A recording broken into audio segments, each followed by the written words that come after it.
Hey everyone, welcome back to the channel. I'm glad you're here. You're watching Unbiased Magic Reviews. Today I have a magic book review for you. We're taking a look at The Illusioneer by Carlos Vaquera. And I have been studying, performing, and practicing material from this book for the past 2 years. I feel like I can give you guys a thorough and complete review on the book now. So as you can notice here, I haven't sold it back. Often I buy magic books and then after I read them, I get rid of them. I sell them to somebody else because a lot of times they're not worth keeping in my private magic library. This is definitely an exception. And this is a translation from the version that was printed in French about 5 years before that. Now, unlike other reviews, I'm not going to tell you to buy the book because of the binding or because it was published by Vanishing Ink Magic. Who cares about that? In fact, Vanishing Ink Magic, they put out some books that are horrible. I bought a couple of their books which I thought were total rubbish and sold them very quickly to other people because I didn't like them. So you have to be careful what you listen to. In fact, if you watch the trailer for this book that Andy Gladwin put out, you'll hear him say that Carlos Vaquera won FISM. I don't know where he got that idea from. He definitely has won some awards, including like the Eastern Championship of Close-Up Magic. He won the Mandrake d'Or, but he never won FISM. So I don't know where Andy Gladwin got that idea from, but it just gives you an idea that you have to be careful who you listen to because oftentimes information is not correct. So I'm not going to tell you guys to buy the book because of how it looks. Who cares about that? I'm going to tell you to buy the book because of what's in it. And as usual, I bought this book myself with my own money. It was $40, so no one sent this to me. That's at least what I paid for it. Hopefully it's still around the same price. It really is a steal. I rated this book as 4.07 out of 5, highly favorable, which we're going to get into that. I'm going to give you guys a good idea of what's in this book, and then I'm going to demo some of the moves and some of the routines. I'm going to tell you what's good and, of course, what is bad, because oftentimes you don't really hear any negative things, and there's actually quite a bit that is negative in the book.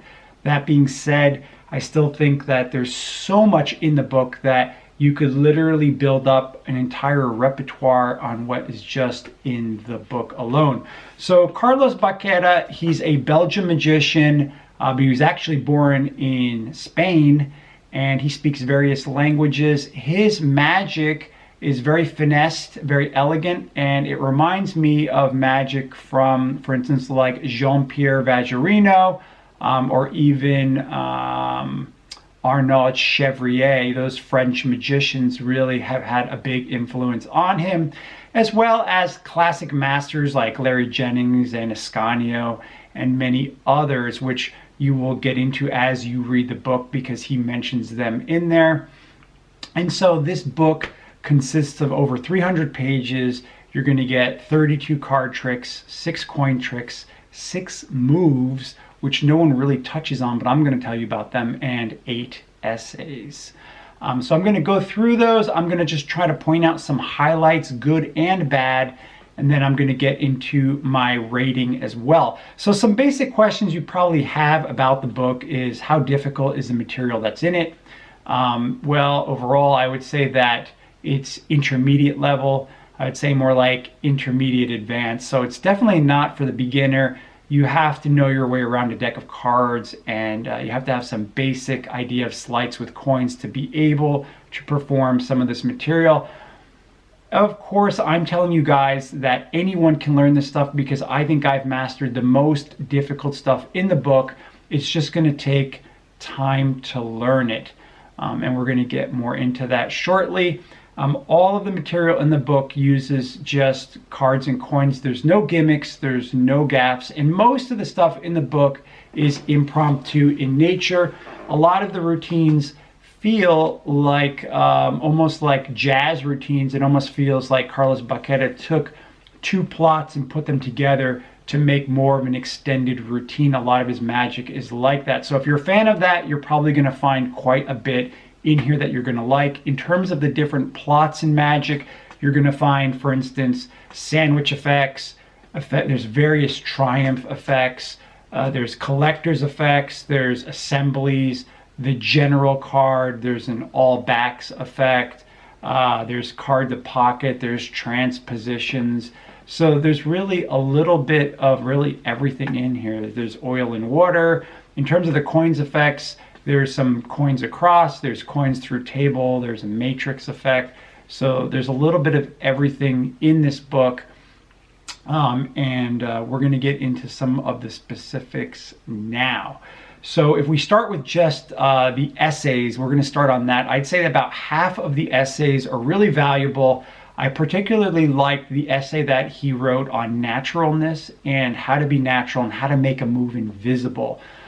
Because obviously hand motion attracts your eye, and then whatever you see, you're obviously going to conceptualize, you're going to think about. So he talks about how you can hide moves with natural movements, like executing a move in a natural way will hide it. I thought it was really a great essay. It made me think a lot about how I perform magic. Then he has an essay on performance anxiety and stage fright, and I thought that really showed that Carlos Vaquera is a seasoned pro, because everybody suffers at least from some amount of performance anxiety. And I could tell you myself from firsthand experience that, I've even had that anxiety when I'm doing a procedure in the hospital and I have a bunch of nurses watching me place a central line. You kind of feel the anxiety a little bit because you're performing in a sense. And so there's an excellent essay that he goes over where he gives you some tips on how to combat that and how to help yourself relax in the heat of the moment, how to let yourself go. Really thought-provoking stuff. I really like that a lot. And then finally, another essay that I'm going to just briefly mention is he goes over something called the 8 Tenets of Magic. And so these are basically 8 principles he goes over to improve your magic. And they're all excellent.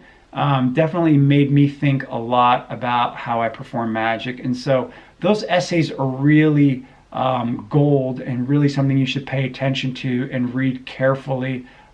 They're not something you want to read fast. You want to read them slowly and then just process them. So that's the first aspect I want to go over in the book. The next thing is let's go over the moves. Okay, so no one really goes over the moves. I've seen a couple of reviews on this book and no one even talks about the moves. And I felt that one of the moves in the book is literally the best piece in the book. So he goes over several controls there. There's this fan control, which it's okay, it's not bad, but if you're really interested in learning a good fan control, then I would recommend you check out, there's a fan control that Gabriel Paredes taught, which was amazing.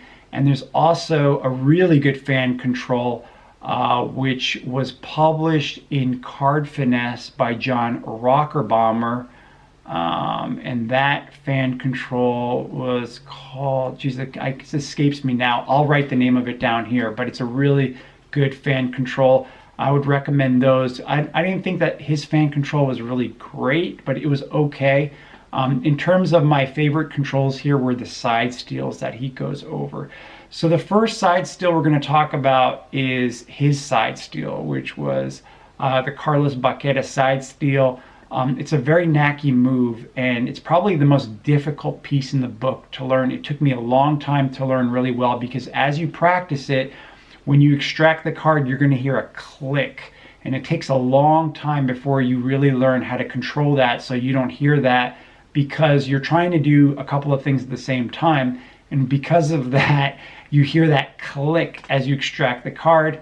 And so, I actually made a video of me doing the move for a friend that was trying to learn it, just showing him what it looked like, because he could not conceptualize what it looked like, because the drawings in the book are suboptimal. They're not really good. And most of the magic in the book, you're going to just have to learn from reading the text. But let's take a look at the move real quick in my own hand so you can see what it looks like. All right, so here's Carlos Vaquera's side steal, and it's kind of a knacky move, but it does seem to have some interesting motivation for the movement. You're going to have a card selected, and it's going to be returned to the pack, And all you're going to do apparently is you're just leaving the deck up, and then you're either going to hand it out to somebody or put it on the table, and you're all set to go. And then you can either just go to your pocket or whatever to produce the card that you have in full palm. So that's what it looks like. All right, so you guys took a look at the move, and I have to admit that I am not Carlos Vaquera, and the move looks so much better in his hands, but it just gives you an idea of what it looks like. And it has this good motivation of you moving the deck after you put the card in it, moving the deck from one hand to the other. It looks like you're just transferring the deck. That's really what it looks like, but yet somehow you've already got the card in a full palm. And it's an excellent side steal, especially if you learn his effect in the book that's called card to pocket. There is this card to pocket effect that he goes over in the book, which is just pure gold with that side steal or with the next side steal I'm going to mention. But definitely worth checking out because his card to pocket effect from the book is actually a homing card effect, and it's impromptu, and it really has a lot of nice stuff built into it. Gets really great reactions, and I've had a lot of fun with it. So that's why I mentioned you should also check that out if you learn this side steal. Even if you don't, even if you have a rudimentary side steal, you should probably just check it out. The main issue with any side steal is that once you put the card in the deck, then you have this weird squaring motion when you're controlling the card. And that's kind of the problem with it. And it's hard to go from a side steal to a full palm, which is what these moves do, which is why you should not pass up these moves in the book. So the next side steal in the book, which is probably the best move in the book, is called the Amilcar side steal. And it's because it's really well motivated, because it looks like all you're doing is closing the spread. And I will tell you, it's a lot easier to learn than the Carlos Vaquera side steal. And so let's take a look at it in my own hand so you can see what it looks like. So the Amilcar side steal is probably the gem of the book, and it's not because it's any easier than Carlos Vaquera's other side steal, but it's because it can be done slowly and it's really well motivated. So if you have a card returned to the pack, and then you explain to the spectator that their card could literally be any of these cards that's in here, and then in that motion, all you're going to do is you're just going to close up the pack, and everything looks like nothing's happened. It just looks like you did what you said you were going to do, but yet you can obviously go right to your pocket or wherever you want to with the card because you have it. So that's the nice thing about it, and it flies right by people. They don't even notice it because you're doing a motion that looks natural. All right, so you guys took a look at the move, and you could see, again, I'm no expert of it, but I just wanted to show you what it looks like, because obviously I use this stuff in my magic, and I can't tell you how many people I've fooled with it. They don't even notice it, of course. It looks like all you're doing is closing the spread. Excellent move, but those two moves in this book, I would say, is really worth the price of the book. I mean, there's a lot of downloads that are almost the price of the book just to learn something like that. So don't let these moves pass you by. I think they are really worth it, definitely worth checking out. Moving on to the card material in the book, there's 32 card effects, and I can't go over all of the effects that I really like a lot, otherwise we'll be here all day. I'm not even going to really go over some of the other effects because I know that some other reviews touched on the first effect in the book, which I think was called like the Shadow Queens or whatever. I think that's what it was called, at least. Was it called the Shadow Queens? Let's see what was it? I can't even remember the name, or the Queen's Shadows is what it was called. And several other people that have done reviews have actually demoed it because it's extremely simple. It's not a bad effect, but I'm not going to even mention it really here because other people already have talked about it. I'm just going to talk about a couple of effects that I really liked, and then I'm going to talk about a couple of effects that I didn't like and for what reasons I'm going to mention. So the first effect I'm going to talk about obviously is the effect called Every Which Way, which I felt was the best triumph effect of his in the book. He actually goes over several triumph effects, but this effect, Every Which Way, is totally impromptu, and it looks very convincing because it uses the Jennings Goodwin display, and anytime I've performed this for people, it really, really blows them away, and especially because the effect is totally in the hands. You don't need to have a table at all to perform this. And I did mention that this made my top 5 card effects of 2019. In fact, let's take a look at it in my own hands. demo for Every Which Way by Carlos Vaquera. And this was put out, I think, the 4th effect in his book, The Illusioneer. Just want to show you guys what it looks like. What I really like is that it's from a shuffle deck in use and that this is all totally in the hands. Spectators really like these triumph-like effects.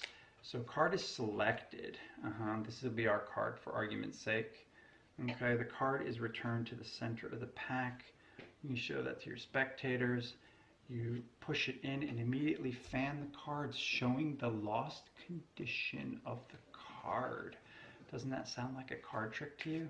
You immediately can shuffle the pack, and what you tell the spectators is you say, look, we're going to actually divide the pack in half. We're going to turn half of it face up and the other half, of course, face down. So you could see here we got face up and we got face down. Okay, now this is really simple. What we're going to do is that we are going to shuffle face down into face up, therefore creating a real disaster. This is commonly known as a mess. So we shuffle face down into face up, and as you may imagine, you can show that these are all face down. You could turn it over and show that these on this side are all face up. We turn it over again, face down, turn it over again, these are all face up. So here, what I really like is that when you go to push in the two halves like this is the best selling point, is that you can show very cleanly the two halves, the face up, going into the face down, and just push those in together. So you explain to the spectator that now what we've got here is we've got just a total mess here. Meaning we've got some that are face up, we've got some that are face down, face up, face down. Got a little bit of everything. We've even got some that are face to face. So you ask them what their card was. I don't even remember what it was, but you ask them what their card was, you make a magical gesture, and you spread, and now all of the cards have righted themselves. All of them except their selection. Oh yeah, the 5 of spades, that was their selection. And that's... All right, so you guys took a look at Every Which Way, and it is my favorite triumph effect from the book. I definitely would recommend it. On that note, I'm going to mention a triumph effect in the book that I really was kind of disappointed to see, and that was the effect called Les Pensées, which means thoughts. And the idea of this effect is the effect was supposed to be where you have a spectator look at a card, or they're merely thinking about it, apparently, and then you shuffle face up into face down, and then the card rises out of the deck and the rest of the cards are righted. The reason why I'm telling you that this was kind of a negative for me was because this really isn't Carlos Vaquera's effect. And probably few people realize that this actually is the Rising, I think it's called Rising Triumph by Shigeo Takagi. And this was published by Richard Kaufman in The Amazing Miracles of Shigeo Takagi. And that was like several, I don't know, 20 years ago. Back in, I think it was published back in the 80s. I can't even remember now. It was either the 80s or the 90s. But basically what Carlos Vaquera did was he took the effect and he just changed it slightly and then put it in this book. It's not really his effect at all. So for me, that was kind of a negative. But then again, a lot of people probably didn't realize that because they probably aren't familiar with the source material. Moving on to the next effect, which I really liked a lot, was the Queen's Return. Now, this effect is a lovely illusion. You're only using 7 cards, but you get so much magic out of that. It's found like literally in the middle of the book, and it's probably an effect that some people might even skip over, but it's so simple and it gets such strong reactions. I got amazing reactions from it. In fact, let me show you what it looks like in my own hands. This is the Queen's Return, and for this you're going to need 4 queens and 3 red cards. So you're basically just using 7 cards, and you tell the spectator you're going to show them each of the queens as you put them down really slowly. There's no funny moves here. You say, look, I'm actually really showing you each of these queens one at a time as they go down. So you can see all of the queens just like that, which of course just leaves us with 1, 2, and 3 red cards. If I add them to this queen, of course we've got 1, 2, 3, and 4 cards, and if I pass them over the other queens, check this out. It starts to look like we've got one queen here, another queen here, another queen here, and another queen here. So it looks like we've got all 4 queens here, which you know is impossible. You know that's not possible because over here we've got this queen, over here we've got this queen, over here we've got this queen, and these 3 cards are the 3 red cards that are with the Queen of Spades. All right, so you guys took a look at the Queen's return, and because you're only using 7 cards, it really seems impossible. It seems like there's no way that you could be doing what you're doing. And people really do a double take when I perform it for them. I definitely would recommend it to you guys. It's really like advanced beginner. I did change up the handling a little bit in my own presentation. I substituted a move or 2 there myself, but pretty much it's the exact same routine. So what you saw there is pretty much what you're going to learn. Of course, there's a couple of small things I changed, but that's really just it. Another effect I'm going to mention, which for me was a negative, was there was an effect called Black Jack, in which Carlos Vaquera basically took an effect from John Bannon, and that effect was actually a variation of a Jack Carpenter effect, which was the potent presage. And so he basically just did a variation of a variation. And I felt that the effect Blackjack was really just an effect that I would never perform, and I would recommend that you just totally stay away from it. It looks like an effect where spectators has all the choices, and it looks like they find a blackjack, and then you show them that they actually found a royal flush. But it really seems anticlimactic for what all the trouble you go through, and there's an extensive setup. So instead, I would highly recommend instead that you just check out Jack Carpenter's A Potent Presage, because it is such a better effect, and it's totally impromptu, and it looks like an amazing miracle. In fact, I'm going to demo it for you just to show you what it looks like. Let's take a look at it. All right, so this is Jack Carpenter's A Potent Presage, and I just wanted to demo this for you guys because I've used this so many times over the years. Just wanted to show you what it looks like. And this is totally self-working and impromptu from a shuffled deck in use. So you have the spectator shuffle the deck, they hand it to you, and you ask them, are you somebody who has a good sense of intuition? What do you think, yes or no?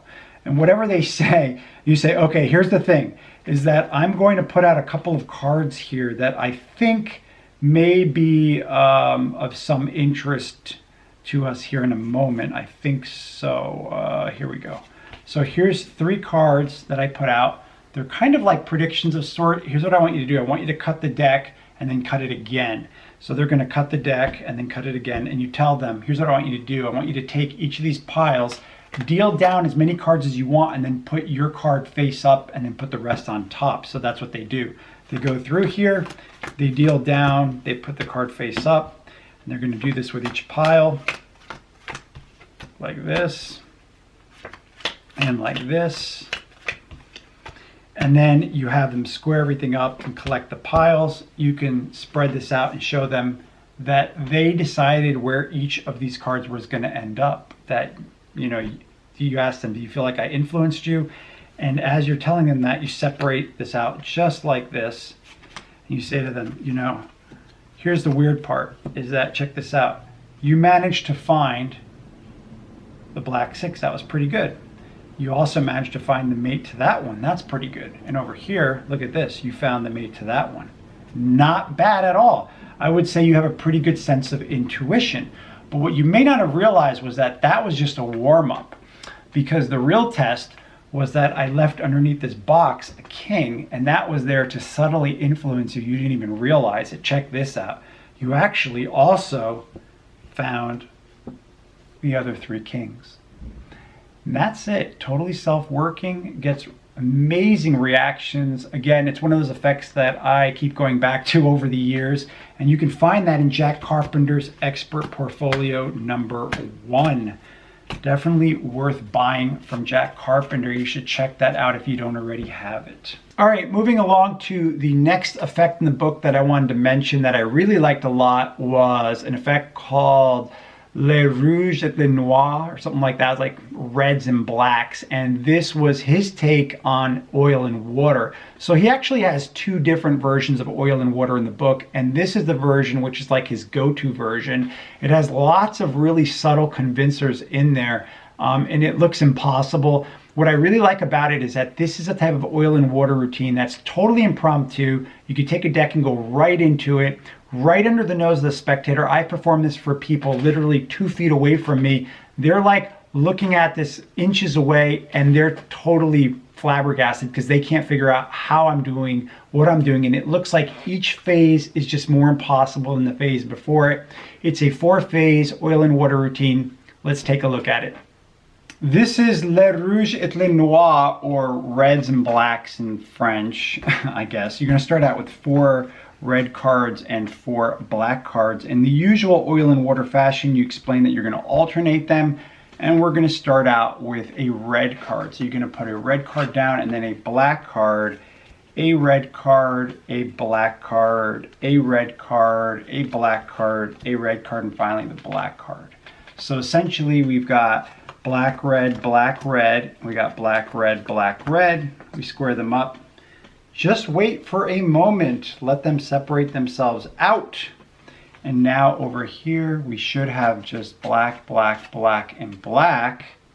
Because of over here, of course, we should just have red, red, red, and red. So they've actually separated themselves out. Now you offer to repeat it and you say, look, we're going to start out with a black card this time, and then a red card, then a black card, then a red card, then a black card, then a red card, finally a black card and a red card.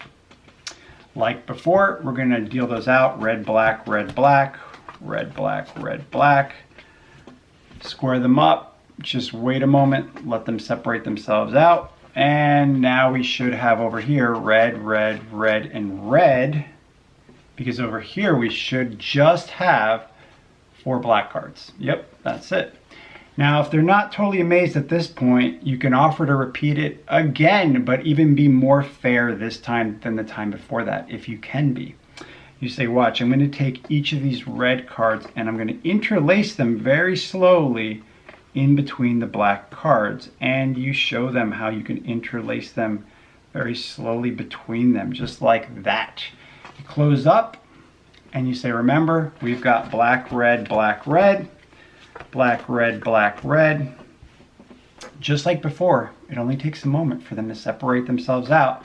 And again, you can show them that here we've got black, black, black, and black, because over here we've just got red, red, red, and red, which I don't even know how that's possible, but it just is. So again, one last time, if you really want to go the extra mile, you can show them we're going to do it one last time. So this is the 4th time you're going to do it. You say, look, we're going to take black card and put it there, black card and put it there, black card and put it there, and the last black card here. So they saw black cards going in between, square up everything. We're not even going to deal. We're just going to wait a moment.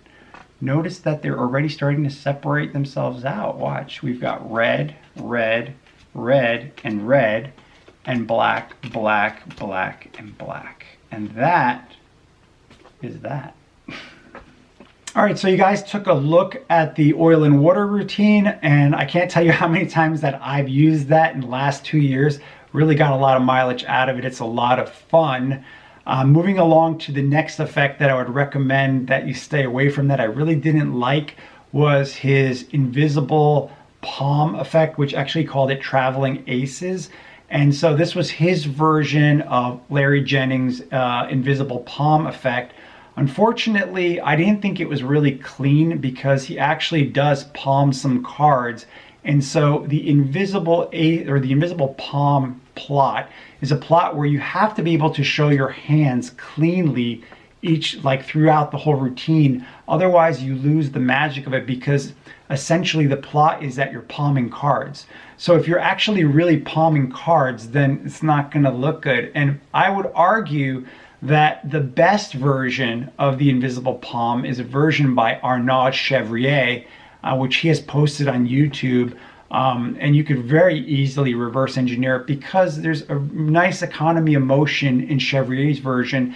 And I really like how Chevrier did away with using the deck to vanish the last ace, because Larry Jennings originally, he uses the whole deck to vanish the last ace or to make it invisible, which Carlos Vaquera uses the same idea here. I just think that Carlos Vaquera just went overboard on it, because basically his version, he does the invisible palm routine and then he repeats it, and at the end the aces change into like the kings or the queens or whatever you want them to change into. It just seems like overkill, and with all the palming involved, it's just not clean. It's a routine that I think you should just skip. And so for me, that was a real negative in the book. Moving along to what I would call the most original effect in the book. This effect was called Melody for 2 playing cards. And the reason why I liked it so much was because you're literally only using 2 cards. You show the spectator 2 contrasting cards, you put one in your pocket. The other one, you take it behind your back and you tell them you're going to toss it from one hand to the other, and you show them that now you've got the card in the other hand. Again, you pass it to this hand and you throw it back to this hand.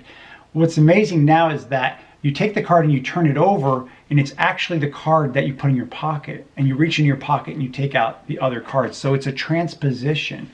I thought it was very original, very creative. I really liked it a lot, and it's not too difficult to perform, so that's why I mention it to you here. And then finally, the last trick that I'm going to mention from the card section that I think you really should take a look at is called a fine new trick. And I'm going to show it to you in my own hands and just talk a little bit about it. Let's take a look at that. All right, let's take a look at a fine new trick. And this trick is a really nice little transposition. But what I like about it is that you can actually perform it from a shuffled deck in use, which is really nice. So you can let your spectators shuffle the deck if you want. And then in the act of you kind of like you're just like looking through the pack, you're actually going to get yourself kind of like in a get ready. You already got the cards where you need to, just going through the deck once. That's really all it takes for you to do. And then when you're ready, you can tell the spectator, hey, check this out. We've got a jack and a king, a red jack and a black king. And you tell them, look, I want you to do this. I want you to keep an eye on this black king. We'll leave the red jack here for a moment. All I'm going to do is this. I'm just going to cover up the king with my hand for a moment. Notice something. It looks like it's changed into that red jack. But if it changed into the red jack, then where is the black king? And they're going to say, well, it's there. And they say, no, actually, it's here. That's a little weird, isn't it? Because this card over here, oh, actually, those are 2 black 9s. And you can see how startling it looks and how you can get into it from a shuffle deck in use whenever you want. It's really simple. All right, and so the last thing I'm going to mention about the real negatives of the book is that I found that besides the drawings really not being very good to help you learn the material in the book, I also found that some of the moves in the book are not described very well. He goes over some moves from Ascanio and from Jack Carpenter, and he actually makes references to the original text of where you can learn these moves. And so if you don't have the original text, like Expert Portfolio from Jack Carpenter or Ascanio's books, then you're going to have a hard time learning these moves because he doesn't do a good job describing them. In fact, the impulse change of Jack Carpenter, where he goes over in his all backs routine here, he really doesn't do a good job describing how to do it.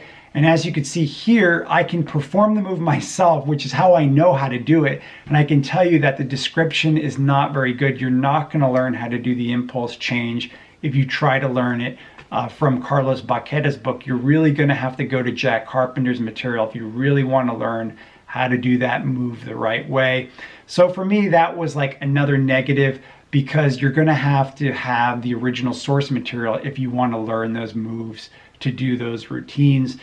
That being said, though, I would say that out of all of those routines, there's maybe a handful that you would probably never touch, but there's so much stuff in the book that is so valuable that it's definitely worth picking up.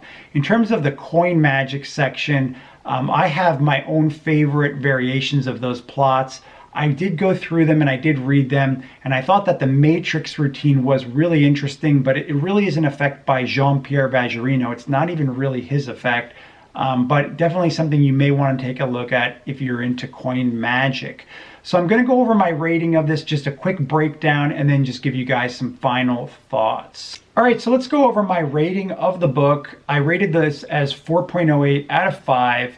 For content quality, I would rate it as 5 out of 5. You can tell that Carlos Vaquera really poured his heart and soul into this, and this is a lifetime of his work in one book.